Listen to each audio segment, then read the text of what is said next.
আমি ভালোবাসি, কারণ সেও পিনাকিদাকেও আমি খুব ভালোবাসি।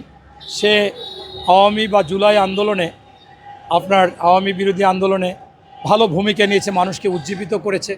কিন্তু পরবর্তীতে আমি দেখি যে সে আসলে কী যে বলতেছে, আমার কাছে কখন সামাল কখন বেসামাল বোঝা মুশকিল। টকশোতে দেখলাম একাধিক লোক, ওনার আত্মীয় স্বজন হিন্দুরা, তারা এসে বলেছে যে তার নাকি জন্মেরই ঠিক নাই, তার যে পিতা লেখে সেই পিতা নাকি তার পিতা না। এখন এটা আমার কাছে আগে আজব হয়েছে, আমি বিরোধিতাও করেছি। এখন ওনার কথাবার্তায় বোঝা যায় যে আসলে তো তাই।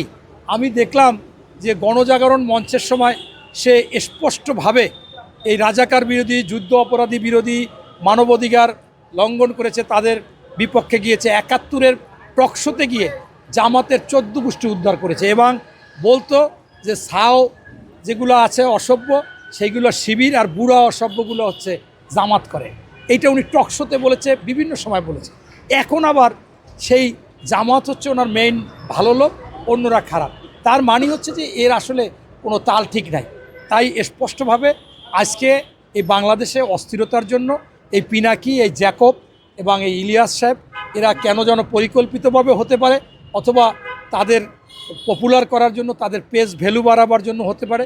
আমি মনে করি বাংলাদেশের কোনো মানুষ তাদের এই সমস্ত কথায় কোনো কান দেওয়া উচিত না, এবং এটাকে কোনোভাবে আমলে না নেয়া এগুলো প্রতিহত করা উচিত, এবং এদের পেজ দেখলে এড়াই যাওয়া উচিত। ধন্যবাদ। ঠিক আছে।